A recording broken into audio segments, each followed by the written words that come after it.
I am Hannah Wilson, 30 years old, and standing in the corner of an upscale steakhouse watching my world collapse. My father just announced at his retirement party that my brother James would inherit everything. Looking right at me, he added, "My daughter, she might get a job at Wendy's if she is lucky." The room tensed as James sneered. She would screw that up too.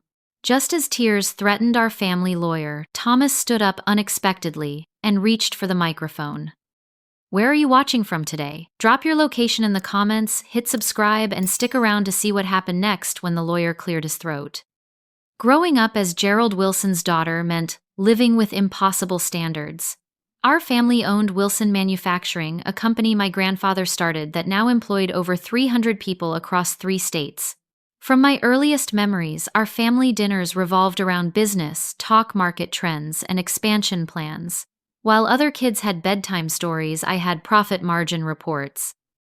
My brother James was 5 years older, and clearly the golden child from day one.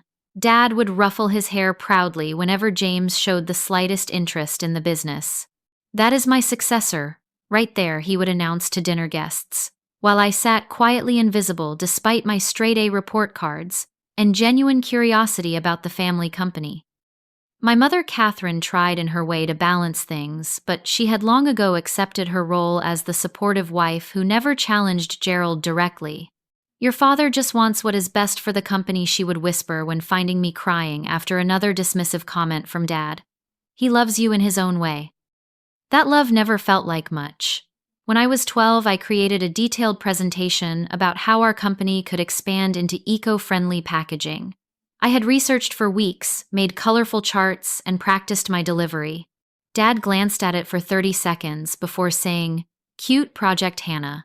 Now let the men talk business," before turning to discuss a much simpler suggestion from James.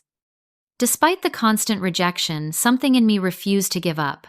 Maybe it was stubbornness, maybe a desire to finally earn his approval, or maybe just genuine passion for the business my grandfather built. Whatever the reason, I worked twice as hard through high school, took business classes, and eventually earned my MBA from Northwestern with honors. James, meanwhile, scraped through a business degree at our local state university, partying his way through 5 years before Dad secured him a vice president position at Wilson Manufacturing. He showed up late to meetings, delegated most of his work, and spent company money on lavish client entertainment that rarely resulted in actual contracts. After graduate school, I practically begged for a position at the company. Dad reluctantly placed me in marketing, far from any decision-making role. "We will see if you can handle even this," he said, as if my academic achievements meant nothing. Within 6 months, I doubled our social media engagement and landed our products in a major retail chain, bringing in over $2 million in new revenue. The company newsletter praised the deal, but somehow never mentioned my name. When I brought it up, Dad said, "The team effort paid off. No need to seek individual credit." That same month, James lost a $500,000 client due to a missed deadline, yet suffered no consequences. When I pointed out the double standard, my father exploded. "This company has supported generations of Wilsons, and you have the nerve to question how I run it. You think a few marketing tricks compare to the real business decisions your brother makes." Mom pulled me aside afterward. "Hannah, you know how your father is. Just do your work quietly.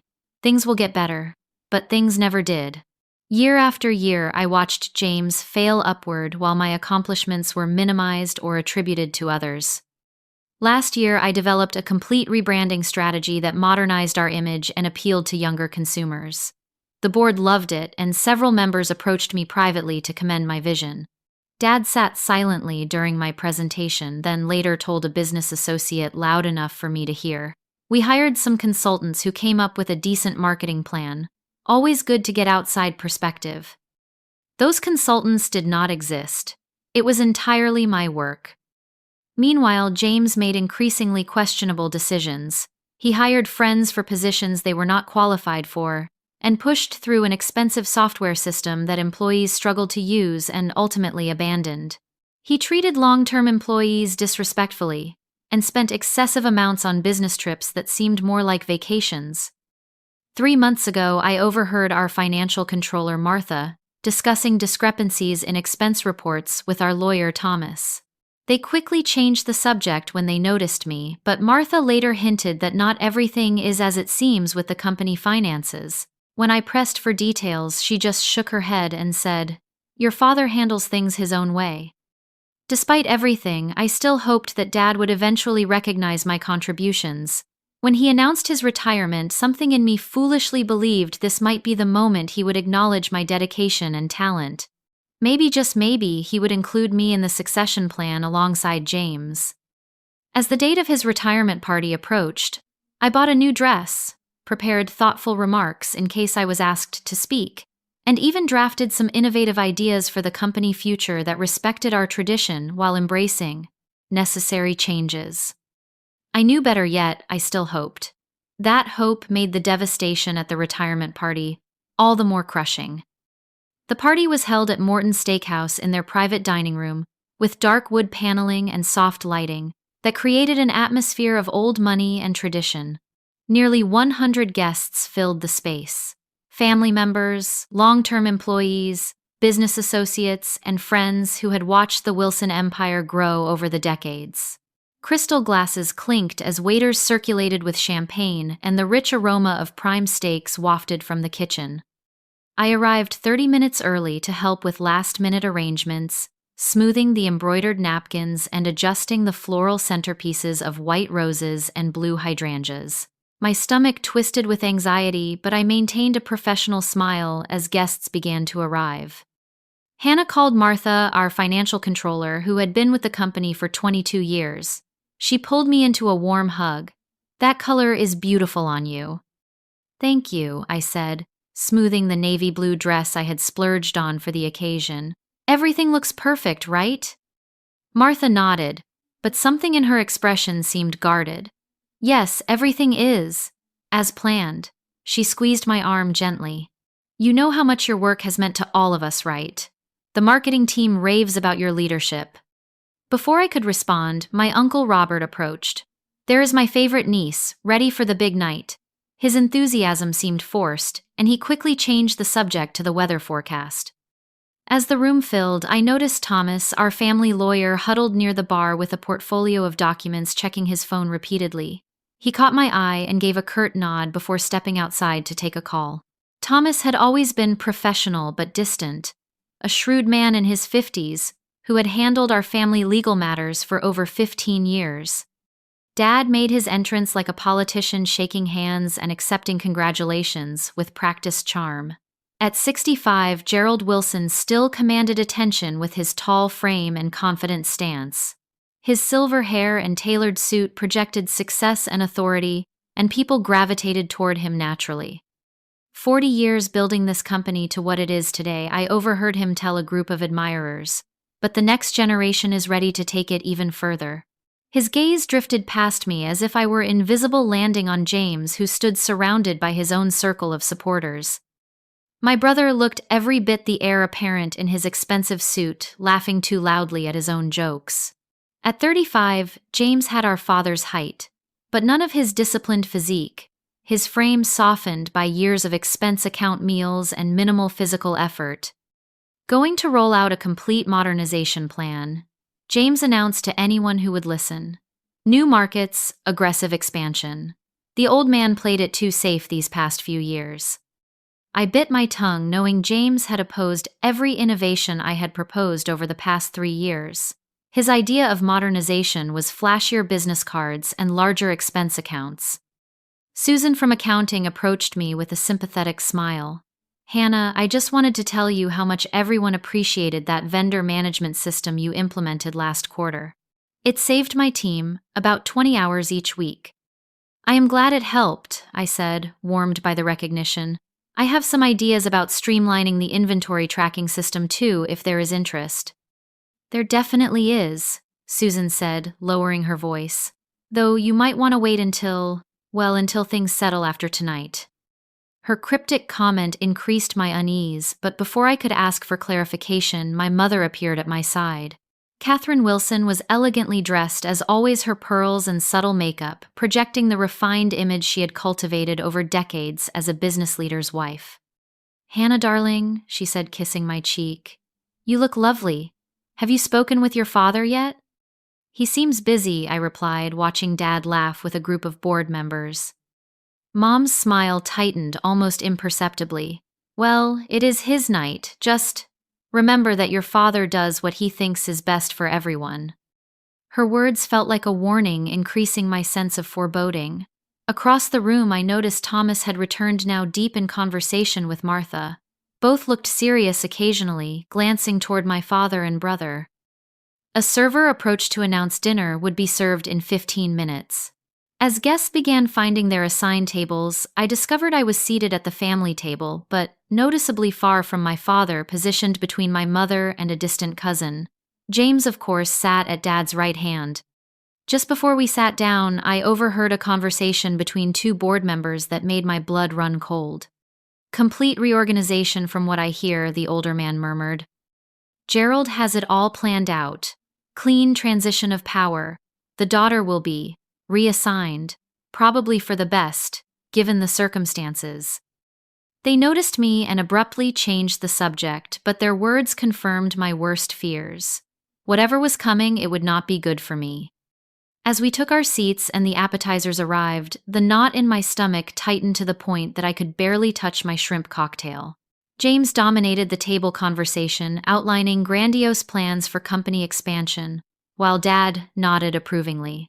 Not once did either of them ask for my input, or even acknowledge my presence beyond passing the breadbasket. I searched the room for allies and found Martha watching me with concern. Next to her, Thomas was reviewing something on his tablet, his expression unreadable. Something was definitely happening beneath the surface of this carefully orchestrated event. When the main course arrived, Dad clinked his glass for attention. Before we enjoy these magnificent steaks, I want to thank everyone for coming tonight. The official speeches will come with dessert, but I just want to say how proud I am to see so many faces who have been part of the Wilson manufacturing family for years, even decades. Applause filled the room, and Dad basked in the adulation. I clapped mechanically, trying to quiet the voice in my head that kept saying, "You do not matter to him. You never have." As we ate, I made polite conversation with my cousin while acutely aware of the important discussions happening just seats away from me. My father leaned close to James, speaking intensely about something that made both men glance in my direction before quickly looking away. Whatever bomb was about to drop, I was completely unprepared for how public and devastating it would be. After the plates were cleared and coffee was served alongside slices of cheesecake, my father stood up and moved to the small podium at the front of the room. The murmur of conversation faded as everyone turned their attention to Gerald Wilson, the man of the hour. Friends, family, colleagues, he began, his deep voice carrying easily through the room. Tonight marks the end of one chapter and the beginning of another. 40 years ago, I joined my father in the family business, and together we built Wilson Manufacturing into what it is today. Dad spoke warmly about my grandfather's vision, the challenges they had overcome together, and the pride he felt watching the company grow from a small regional operation to a respected industry leader. He thanked long-term employees by name, acknowledging their contributions with specific anecdotes that showed his detailed knowledge of the business. "Martha, 30 years keeping our finances straight," he said, raising his glass to our controller. "Thomas, 15 years of legal guidance that kept us out of trouble more times than I can count." The lawyer nodded slightly, his expression neutral, as he continued reviewing documents at his table. My father continued talking about industry changes, technological advancements, and how the company had adapted over the decades. He was charming, articulate, and completely in his element as he held the room's attention. "But no man can stand at the helm forever," he said, his tone becoming more solemn. "The time has come for me to step aside and enjoy some fishing while I still have the strength to reel in the big ones." Appreciative laughter rippled through the audience. My heartbeat quickened as he approached the topic of succession. Despite everything, a tiny flame of hope still flickered within me. Maybe, just maybe, he would acknowledge my contributions alongside James. Maybe the years of dedication would finally be recognized. The question of who takes over is the most important decision any business leader makes, Dad continued. You need someone with vision, someone who understands the company DNA. someone who can lead us into the future while honoring our past. He paused, surveying the room with satisfaction. Fortunately, I have been blessed with a son who embodies all these qualities and more. James has worked alongside me for 15 years, learning every aspect of the business. He has my complete confidence and the full support of our board of directors. My father gestured for James to join him at the podium. My brother rose with a self-satisfied smile, straightening his tie as he strode forward to stand beside our father. The two men, so similar in appearance and bearing, presented a powerful image of succession and continuity. Effective next Monday, James Wilson will assume the role of Chief Executive Officer of Wilson Manufacturing with full authority to lead this company into its next chapter. Applause broke out, and James waved magnanimously as if accepting a political nomination. I clapped automatically, my face frozen in a polite smile that took all my strength to maintain. I had expected this, of course, but the public coronation still stung. But my father was not finished. He raised a hand to quiet the applause, and what came next shattered any remaining composure I had. Now I know some of you might be wondering about my daughter Hannah. All eyes turned toward me, and I felt heat rising in my cheeks. Hannah has been with our marketing department for a few years now, and while she has tried her best, I think we all know that the Wilson business acumen skipped a generation there. Uncomfortable laughter rippled through the room. I sat perfectly still, unable to believe what I was hearing. So what happens to Hannah? Dad continued, as if discussing a piece of furniture rather than his daughter. Well, James will be making some organizational changes, streamlining departments that have not performed to expectations. His gaze fixed on me, cold and dismissive. My son gets the business. My daughter, she might get a job at Wendy's if she is lucky. The business world is not for everyone, after all. The room went deadly quiet. I felt as if all the oxygen had been sucked away, leaving me struggling to breathe. My mother gripped my hand under the table, but kept her eyes down, unwilling to challenge her husband publicly. James snickered into the microphone, adding the final twist of the knife. She would screw that up too. More uncomfortable laughter, though noticeably less enthusiastic. A few guests looked away, embarrassed by the public humiliation. Others watched with the morbid fascination of witnessing a car crash. I sat perfectly still, my body numb but my mind racing chaotically. 30 years of memories flashed through my consciousness. Every dismissal, every ignored achievement, every moment I had tried to earn the approval that would never come. The room seemed to tilt and spin around me as I struggled to maintain my composure. My throat burned with unshed tears, and my stomach churned violently. The taste of bile rose in my mouth, and I gripped my water glass so tightly I feared it might shatter in my hand. But I would not cry. I would not give them the satisfaction of seeing me break down. Dad continued talking about his retirement plans, the fishing trips, the vacation home in Florida, the consulting work he would still do for the company. James stood beside him, already looking every inch, the CEO nodding seriously at appropriate moments while occasionally smirking in my direction. Across the room, Martha looked stricken, her hand covering her mouth in shock. A few long-term employees who had worked with me directly were exchanging concerned glances, but no one spoke up. No one challenged the Wilson patriarchy. I considered standing up and walking out, making a dignified exit rather than enduring more humiliation. But something kept me rooted to my chair, perhaps pride, perhaps shock, or perhaps some instinct that told me to wait. Because at that moment, Thomas the lawyer closed his portfolio with a decisive snap and rose to his feet, his expression unreadable as he approached the podium where my father and brother stood. Thomas Bennett had been our family lawyer for 15 years. A tall, lean man with salt and pepper hair and wire-rimmed glasses, he typically blended into the background at company events. He was known for his thoroughness and discretion, qualities my father had often praised when introducing him to business associates. Now, Thomas cleared his throat loudly enough to interrupt my father mid-sentence. "Gerald," he said, his voice firm but professional, "I believe there are some matters that need clarification before you continue." My father looked annoyed at the interruption. "Thomas, we can handle any paperwork tomorrow. Tonight is for celebration." I am afraid this cannot wait, Thomas replied, reaching for the microphone. As legal counsel for Wilson Manufacturing, I have a fiduciary duty to ensure all parties are fully informed. The room grew silent again, a new tension filling the air. James shifted uncomfortably, exchanging a nervous glance with our father. Ladies and gentlemen, Thomas began adjusting his glasses. While this is indeed a celebration of Gerald Wilson's impressive career, there are legal matters regarding the company's succession that must be addressed. My father tried to reclaim the microphone. Thomas, this is hardly the time or place. On the contrary, Thomas continued, smoothly maintaining control of the podium. This is precisely the time and place, since you have chosen to make public statements about company leadership that are not entirely accurate. A murmur swept through the crowd. I sat up straighter, my heartbeat accelerating. Whatever was happening, it was completely unexpected. As many of you know, Wilson Manufacturing was founded by Harold Wilson, but what fewer people remember is that Harold had a partner in the early days, Edward Chambers. My grandfather's business partner had been like an uncle to me as a child.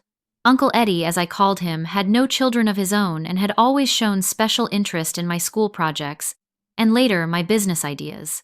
He had passed away 5 years ago. Edward Chambers sold his interest in the company to Harold Wilson, with specific provisions, Thomas continued.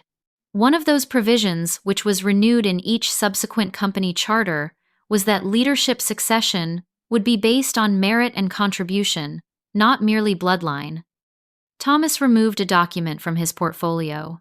Edward Chambers was also Hannah Wilson's godfather, and he took that role very seriously. Before his passing, he asked me to ensure that when the time came for succession, his goddaughter would be evaluated fairly based on her contributions to the company. My father's face had turned an alarming shade of red. This is preposterous. I am the majority shareholder, and I decide. Actually, Gerald Thomas interrupted, your majority status is contingent upon adherence to the company charter, which you signed and reaffirmed when you became CEO. Section 12 specifically states that succession must include consideration of all qualified family members, with evaluation by the board based on documented contribution and merit.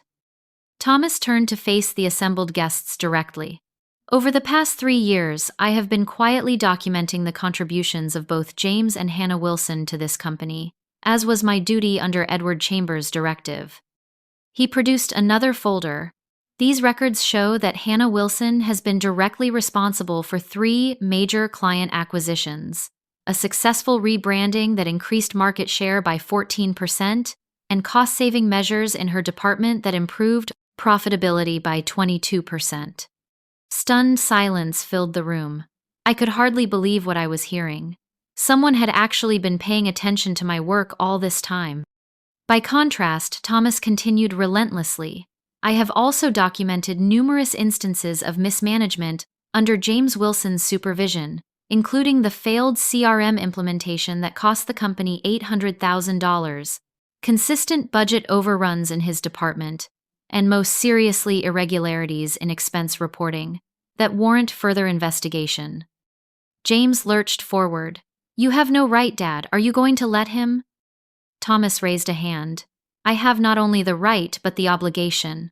Furthermore, at Edward Chambers' instruction, I commissioned an independent audit of company operations 6 months ago. He turned to where Martha sat. Our financial controller was aware of this audit, though, bound by confidentiality until tonight. Martha nodded, looking both relieved and apprehensive. The audit results are enlightening, Thomas said, his tone remaining professional despite the bombshell he was dropping. They reveal that departments under Hannah Wilson's direction have consistently outperformed projections, while those under James Wilson's leadership have underperformed by an average of 30%. My father attempted to interject again, but Thomas was unmovable. Most concerning, the audit uncovered evidence that James Wilson has been using company funds for personal expenses, misrepresenting client entertainment costs, and in one instance creating a shell vendor that billed the company for services never rendered. Gasps erupted around the room. James's face had gone from red to ashen. That is a lie, he shouted. but his voice lacked conviction. "The documentation is extensive and has been verified by 2 independent accountants," Thomas replied calmly. "The board will receive full copies tomorrow morning." He turned to look directly at me for the first time. According to the provisions established by Edward Chambers and incorporated into the company charter, Hannah Wilson has not only earned consideration for leadership, but has demonstrated superior qualification for the role based on documented performance. The room erupted in confused conversation. Board members huddled together, employees exchanged shocked glances, and family members looked between my father James and me with expressions ranging from confusion to vindication. My father gripped the edge of the podium, looking as if he might collapse. This cannot be right. I built this company. I decide its future." "You built it on the foundation," your father and Edward Chambers established Thomas, corrected gently but firmly. "And you are bound by the legal framework they created, which you yourself affirmed multiple times over the years." He addressed the room again. "The board of directors will need to convene officially to review all documentation and make succession determinations in accordance with the company charter.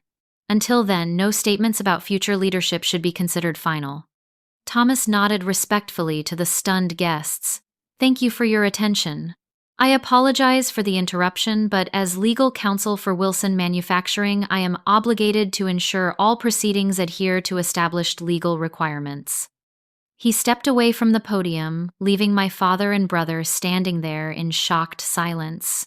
The room buzzed with conversation as people tried to process what they had just witnessed. I sat frozen in my chair, unable to fully comprehend the dramatic reversal that had just occurred. After years of invisibility, my work had not only been seen, but documented and validated. After years of dismissal, someone had believed in me enough to create safeguards, ensuring I would be treated fairly. Uncle Eddie. My godfather had been looking out for me all along, even after his death. As the implications began to sink in, I noticed Thomas approaching my table.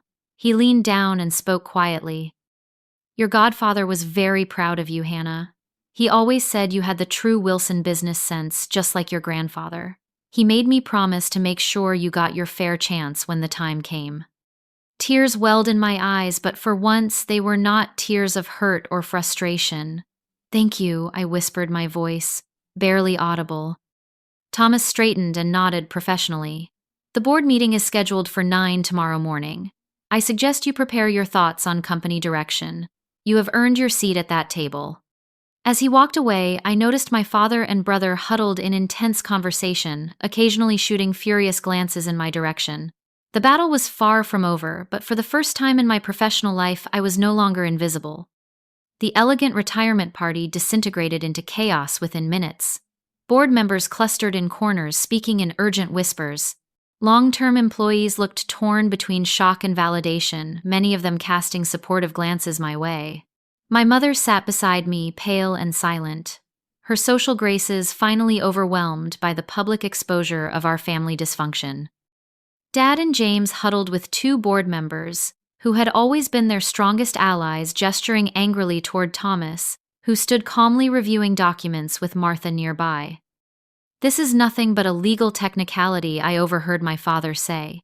"We can challenge it. The board still answers to me." One of the board members, an older man named Richard, who had been my grandfather's friend, shook his head slowly. "Gerald, if what Thomas says is true about the audit findings, we have fiduciary obligations to consider. Potential misuse of company funds is serious." James pounded his fist on the table. "This is ridiculous. A few accounting errors are being blown completely out of proportion." Several guests began making discreet exits, murmuring awkward congratulations to my father while avoiding eye contact. The celebratory atmosphere had evaporated, completely replaced by the tense discomfort of witnessing a family and business in crisis. I remained seated, still processing everything that had happened.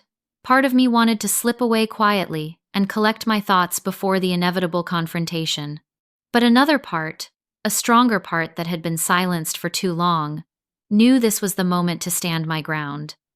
My thoughts were interrupted when James stormed over to my table, his face contorted with rage. "What did you do?" he demanded, looming over me. Who have you been talking to behind our backs? I stood up slowly, refusing to be physically intimidated. I did nothing but my job, James. The job I have done exceptionally well despite being undermined at every turn. This is all some kind of setup, he snarled. You and that lawyer cooked this up together. There is no way your mediocre marketing stunts compare to my contributions. Susan from accounting had approached and now spoke up unexpectedly. Actually, James Hanna's marketing stunts brought in the Westfield contract that saved our third quarter last year. What exactly was your major contribution during that time? James turned on her. Stay out of this. This is family business. It is company business, corrected Richard, who had followed James over. And as a board member, I am very interested in these audit findings Thomas mentioned. My father appeared, his expression thunderous. This entire situation is being misrepresented. Thomas has overstepped his authority. There will be consequences. What exactly is being misrepresented, Dad? I asked, finding a calm, steady voice I hardly recognized as my own. The audit results, my contributions to the company, or just the fact that James is not the business genius you have convinced yourself he is. The nearby conversations quieted as people turned to watch our confrontation. Dad glared at me with cold fury. You have always been jealous of your brother's position in this company. Now you are trying to use legal trickery to steal what you have not earned. Not earned. My voice rose slightly despite my efforts to remain composed. I have an MBA from Northwestern. I have brought in millions in new business. I have modernized our entire marketing approach while James was charging personal vacations to the company credit card. What exactly have I not earned? Martha stepped forward, clutching a tablet. Mr. Wilson, everything in the audit is documented with evidence. The shell company that James created, Pacific Consulting Group, billed us over $300,000 last year for services never rendered. The money was traced to an account that James controls. James's face went pale. That was a legitimate business expense for market research. Market research that produced no reports, no data, and no results. Martha challenged her years of deference, finally giving way to professional integrity. The audit team found emails where you instructed the accounting department to process these payments without the normal verification procedures. More employees had gathered around us, forming a loose circle. I noticed with surprise that many of them were standing closer to me than to my father and brother, a subtle but significant shift in the room's power dynamics. Hannah has been the one actually running much of the day-to-day business, while James takes credit, said Michael from operations, a 20-year company veteran. We all know it, but nobody says anything because she is Gerald's daughter, and that is how it has always been. This is insubordination, my father growled. I will not have employees undermining leadership decisions. It is not your decision anymore, Gerald Thomas said, rejoining the conversation. The company charter is very clear. The board must evaluate succession based on merit and documented contribution. Your personal preference does not override that legal requirement. My father turned on Thomas with naked hostility. You have been our lawyer for 15 years. Your loyalty should be to me, not some outdated clause my father and Eddie put in the charter. My loyalty is to Wilson Manufacturing and its legal governance structure, Thomas replied evenly. Edward Chambers was very clear about his wishes, and I am honoring my professional obligation to him and to this company. The confrontation had now drawn almost everyone still remaining at the party. Even the restaurant staff hovered uncertainly at the edges of the room, unsure whether to intervene. I took a deep breath and addressed my father directly. Dad, for 30 years I have tried to earn your approval. I have worked harder, studied more, and contributed more than you have ever been willing to see. And still tonight you stood up in front of everyone we know and dismissed me as worthless. My voice remained steady, though emotion threatened to overwhelm me. You said I might be lucky to get a job at Wendy's. You laughed when James said I would screw that up too. After everything I have done for this company, that is how little you think of me. A few people in the crowd murmured in agreement. My father seemed taken aback by the public challenge, so accustomed to unquestioned authority that he appeared genuinely confused by the shifting sentiment in the room. You have always been too sensitive, he deflected. Business requires tough skin. If you cannot handle a little joke. It was not a joke, I interrupted. It was the same dismissal and humiliation you have subjected me to my entire life. The difference is that tonight there are witnesses and consequences. I gestured toward Thomas and the documents he held. The audit does not lie, Dad. The numbers do not lie. I have earned my place in this company through actual results, while James has coasted on your favoritism and apparently engaged in financial misconduct along the way. James lunged forward suddenly. You ungrateful little... That is enough. The sharp command came from my mother, who had finally found her voice. She stepped between James and me, her normally placid expression replaced by fierce determination.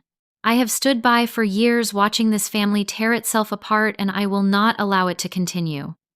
She turned to my father. Gerald, you have been blind to Hannah's talents because you decided long ago that only a son could carry on your legacy. You have been blind to James's failings because you saw in him what you wanted to see, not what was actually there. Mom reached for my hand. Our daughter deserves better than what you gave her tonight. And this company deserves leadership, based on ability, not gender or birth order. The room fell silent at my mother's unprecedented rebellion. My father stared at her as if seeing a stranger. Richard cleared his throat. I believe we should adjourn this celebration and reconvene tomorrow morning for a proper board meeting, 9 a.m. sharp, as Thomas suggested. All relevant parties should be prepared to review the audit findings and discuss succession planning in accordance with company bylaws. He looked at me directly. Hannah, we would like you to prepare a brief presentation on your vision for the company's future. James, you should be prepared to address the financial irregularities identified in the audit. My father started to object, but Richard held up his hand. Gerald, you built a great company, and no one is diminishing that achievement. But the time has come to ensure its future success through proper governance and accountability. With that, the confrontation reached its anticlimactic conclusion. People began dispersing, some offering awkward goodbyes, others approaching me quietly with words of support or expressions of long-suppressed respect. My father and James left without speaking to me, their rigid postures radiating fury and indignation. My mother squeezed my hand before following them, whispering, I am proud of you. I should have said that years ago. As the room emptied, I found myself standing with Thomas and Martha, both of whom had championed my cause when I did not even know I had allies. I have a lot of preparation to do before tomorrow, I said, feeling simultaneously exhausted and energized. Martha smiled. The numbers are on your side, Hannah. They always have been. Thomas nodded in agreement. Edward Chambers always said you were the future of this company. Tomorrow the board will see what he saw in you all along. As I gathered my things to leave, I realized that whatever happened next, something fundamental had changed. The invisible chains of family expectation and gender discrimination that had held me back for years had been broken, not by my own strength alone, but by the quiet support of those who had seen my worth when my own father could not. The Wilson Manufacturing headquarters occupied a red brick building downtown with the company logo, a stylized W in navy blue, mounted prominently above the entrance. I had walked through those doors thousands of times, but never with the mixture of determination and nervous energy I felt the morning after the disastrous retirement party. I arrived 45 minutes early, dressed in my most professional charcoal gray suit, carrying a portfolio containing my presentation and supporting documents. The security guard greeted me with unusual deference, suggesting that news of the previous night's revelations had already spread throughout the company. The boardroom occupied the top floor, its floor-to-ceiling windows, offering a panoramic view of the city. The long mahogany table gleamed under recessed lighting, surrounded by 14 leather chairs. I was the first to arrive, and I took a seat midway down the table, not at the head where my father always sat, but not at the far end where I had been relegated in previous meetings. Thomas arrived next, nodding approvingly at my chosen position. I have distributed copies of the audit summary to all board members, he said. The detailed findings are available if requested. Martha followed shortly after, bringing coffee and offering me an encouraging smile. "Whatever happens today, you have already won by standing your ground," she said quietly. Board members began arriving in twos and threes, their expressions ranging from curiosity to discomfort. Richard, my grandfather's old friend, made a point of greeting me warmly. "Your grandfather would be proud," he said, patting my shoulder before taking his seat.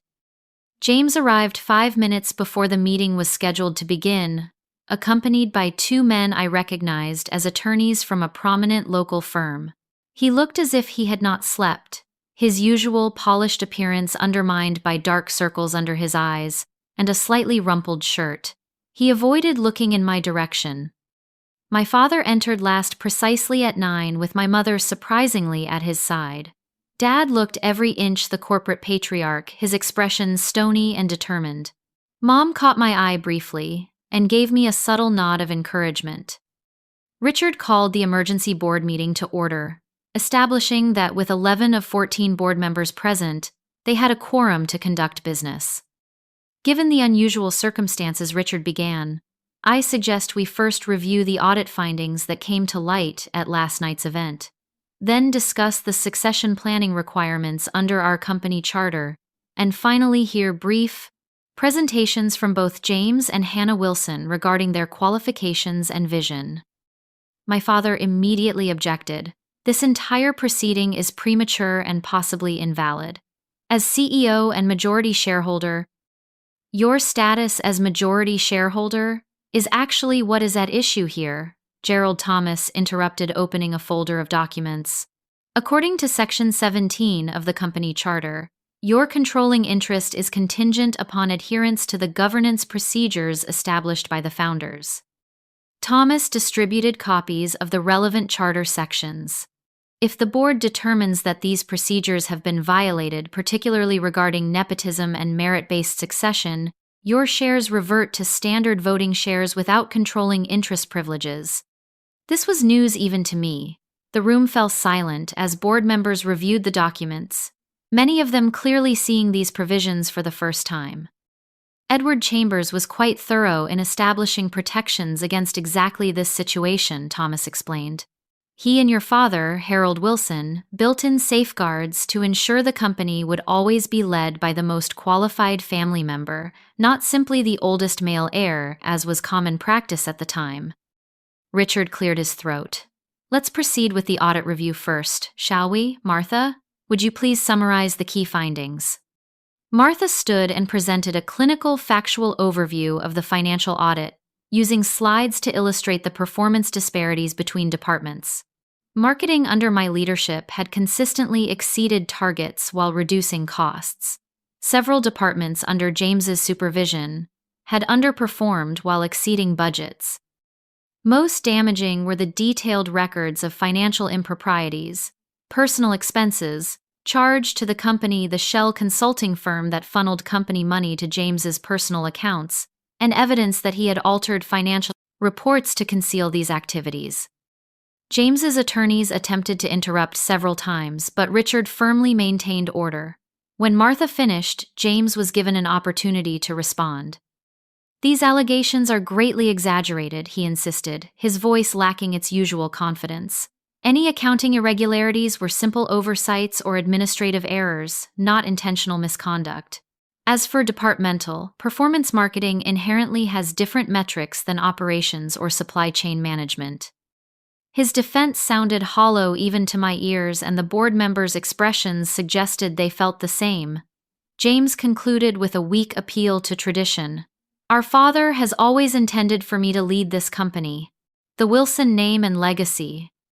"The Wilson legacy includes integrity and merit," Richard interrupted. "Hannah, would you like to present your perspective now?" I stood and distributed copies of my presentation. For the next 20 minutes, I outlined my vision for Wilson Manufacturing's future, not with grandiose promises or vague concepts, but with specific data-driven strategies built on our company's strengths while addressing its weaknesses. I proposed a phased modernization of our production facilities' expansion into eco-friendly product lines that research showed would open new markets, and a management restructuring that would recognize and reward performance at all levels. Wilson Manufacturing has thrived for 3 generations, because it adapted to changing markets while maintaining core values of quality and innovation, I concluded. I believe I have demonstrated both the business acumen and ethical leadership necessary to guide this company into its next chapter. The board discussion that followed was intense but remarkably fair. Several members who had previously deferred to my father now asked pointed questions about James's conduct and my qualifications. Others expressed concern about family conflict disrupting business operations. After nearly 2 hours of deliberation, Richard called for a series of votes. The first determined that the audit findings were credible and warranted further investigation potentially, including legal consequences for financial misconduct. James's face went ashen at this, while his attorneys scribbled furious notes. The second vote acknowledged that the succession process had not followed charter requirements for merit-based consideration of all qualified family members. This effectively suspended my father's controlling interest privileges as Thomas had outlined. The final and most consequential vote concerned interim leadership while a complete investigation was conducted. The board voted 8-3 to establish a co-leadership arrangement. I would oversee operations, marketing, and product development, while James would remain involved but with significantly reduced authority and under financial supervision. My father, who had been uncharacteristically quiet during most of the proceedings, finally spoke. This company has been my life's work. To see it handled this way, to have my judgment questioned. Gerald Richards said gently, "No one disputes your contributions to Wilson Manufacturing, but the evidence clearly shows that Hannah has earned her place in company leadership, while serious questions exist about James's conduct and judgment." "A daughter taking over a manufacturing company," my father muttered, shaking his head. "My father would never have allowed it." Actually, Thomas interjected. Harold Wilson specifically approved the charter provisions, ensuring leadership would be based on merit, not gender. And Edward Chambers, who knew Hannah from childhood, clearly anticipated she might someday be the most qualified leader for this company. The meeting concluded with specific directives. I would assume co-leadership responsibilities immediately. James would retain his title, but with oversight from the financial department and board. A complete investigation of the financial irregularities would proceed with results determining whether legal action would be required. As people began gathering their materials to leave, my father approached me. His expression was complex, anger mixed with confusion, and perhaps a hint of something else. "You won this round," he said stiffly, "but running this company is harder than you realize." I met his gaze steadily. "I have been effectively running large parts of it for years, Dad. The difference is now I will get the credit for my work." He had no response to that, turning away to join my mother, who waited by the door. She gave me a small, sad smile before they left together. James stormed out without speaking to anyone, his attorneys trailing behind. Several board members approached to congratulate me, including Richard, who seemed genuinely pleased with the outcome. "Your grandfather believed that talent sometimes skips a generation," he told me. "I think he would say it landed exactly where it belongs." The days that followed brought significant changes. I moved into a proper executive office near my father's, though he rarely came in now, ostensibly focusing on his retirement. James maintained a sullen presence, his previous swagger replaced by careful compliance with the new financial oversight procedures. I immediately began implementing some of the strategies I had outlined to the board. We formed a product development team to explore eco-friendly packaging options. I restructured reporting lines to recognize talented employees who had been overlooked. Most importantly, I established transparent performance metrics for all departments, eliminating the favoritism that had protected underperforming managers. Some of my father's loyal executives resisted initially challenging my decisions or slow-walking implementation. I met this resistance not with anger but with data and clear expectations, gradually earning, if not their enthusiasm, then at least their compliance. Other employees embraced the changes with relief and growing optimism. Martha became an invaluable ally, helping me understand the complex financial structures my father had created over decades. Thomas provided guidance on legal and governance matters, helping me navigate the formal requirements of my new role. Within weeks, the atmosphere at Wilson Manufacturing had noticeably shifted. Meeting discussions became more open and collaborative. Employees who had previously remained silent began offering innovative ideas. Productivity increased across departments as people recognized that contribution, not connection, would determine advancement. The investigation into James's financial misconduct proceeded methodically. When presented with the mounting evidence, he ultimately agreed to repay misappropriated funds and accept reduced responsibilities rather than face potential criminal charges. His reputation was damaged, but he retained a position with the company, albeit under close supervision. My father watched these developments from a distance, his initial fury gradually giving way to grudging acceptance. He occasionally offered advice when asked, sometimes valuable insights from his decades of experience, though always delivered with the implication that I would inevitably falter without his guidance. But I did not falter. Within 3 months, our new eco-friendly packaging line had secured 2 major contracts. Our operational efficiency had improved measurably under the new management structure, and most telling employee satisfaction scores had risen, significantly reflected in reduced turnover and increased applications for open positions. The company was not just surviving the leadership transition, it was thriving because of it. 6 months after the fateful retirement party, Wilson Manufacturing celebrated its most profitable quarter in 5 years. We held a company-wide lunch in the manufacturing facility, with production temporarily halted so all employees could attend. Standing on a small platform overlooking tables of workers enjoying catered barbecue, I felt a sense of accomplishment that had nothing to do with finally earning my father's approval. These results belong to everyone in this room, I told the assembled employees. From the newest hire on the production line to our most experienced engineers, every one of you contributed to this success through your ideas, your effort, and your willingness to embrace change. The applause felt genuine, a stark contrast to the strained corporate events of the past, where employees clapped dutifully for announcements they had no part in shaping. The company culture had transformed gradually, but profoundly. We had implemented a profit-sharing program that distributed bonuses based on company performance rather than executive discretion. We had created cross-departmental innovation teams that brought together employees from different areas to solve challenges collaboratively. Most importantly, we had established transparent communication about company goals, challenges, and performance. James had found an unexpected niche in client relations, where his charisma could be an asset while keeping him away from financial controls. Our relationship remained strained but professional.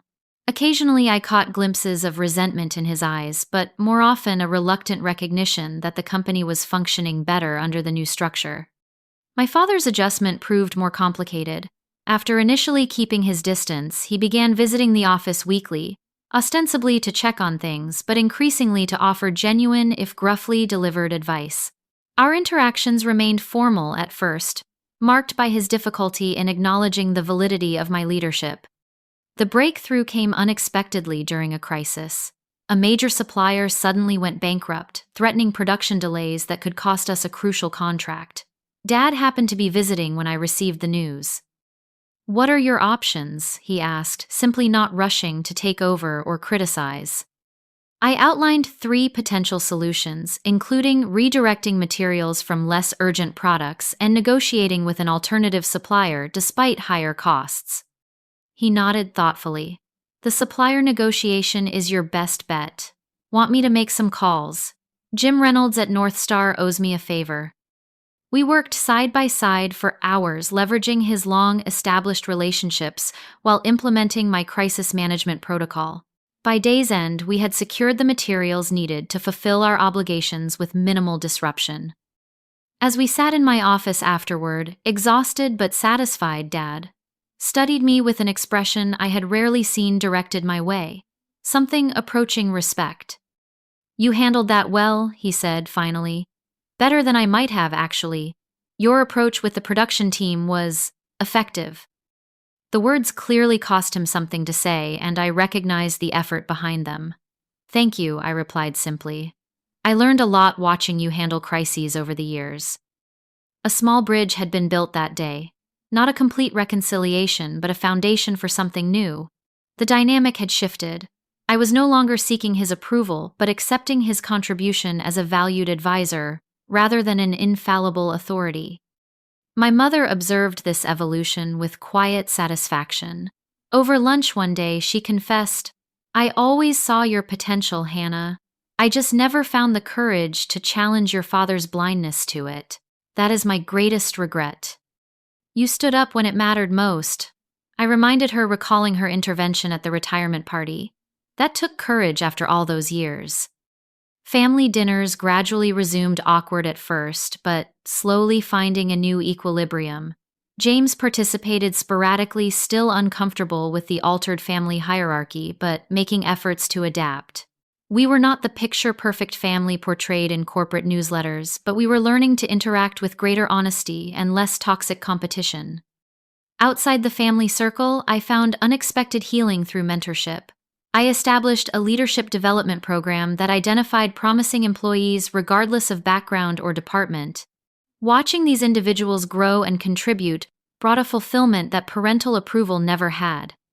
Martha, approaching retirement herself, became both mentor and friend. "What happened to you was wrong," she told me over coffee one morning. "But how you responded to it has changed this company for the better. That is a rare kind of victory." Thomas remained a trusted advisor, though our interactions became less frequent as the initial legal challenges resolved. "Edward Chambers would be proud," he said during our last formal meeting. "Not just of your business success, but of how you have maintained your integrity throughout." The personal transformation proved as significant as the professional one. The constant anxiety of seeking approval I would never receive had lifted, replaced by confidence built on demonstrated capability and earned respect.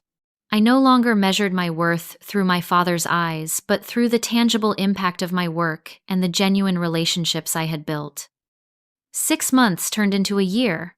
We expanded into new markets, modernized production facilities, and implemented sustainability practices that positioned us ahead of industry trends.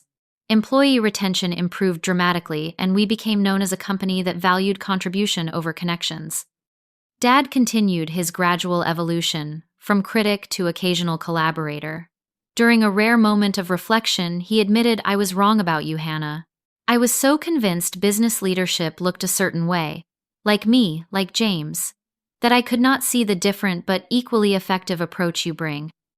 The admission was not a dramatic reconciliation scene from a movie, just a quiet acknowledgement between two professionals who happened to be father and daughter.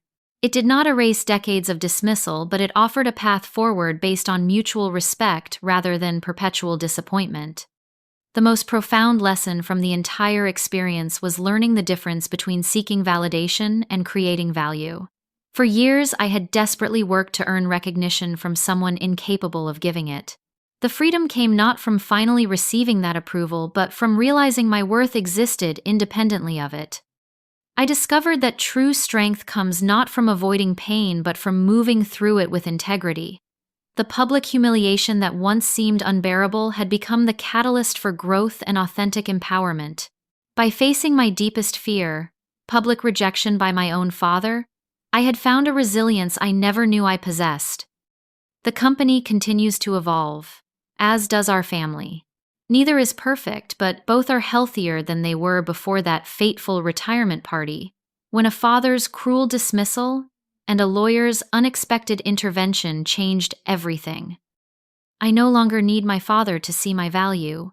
I create that value every day through my work and relationships, and ironically, it was only when I stopped needing his approval that he finally began to offer it. Have you ever had to stand up for yourself when it seemed like everyone was against you? Comment below with your story of finding strength in difficult moments. If this resonated with you, please like and subscribe for more stories about overcoming family challenges and finding your own path. And remember to share with someone who might need to hear that their worth is not determined by those who fail to see it. Thank you for listening, and I wish you the courage to claim your own value, even when those closest to you may not recognize it yet.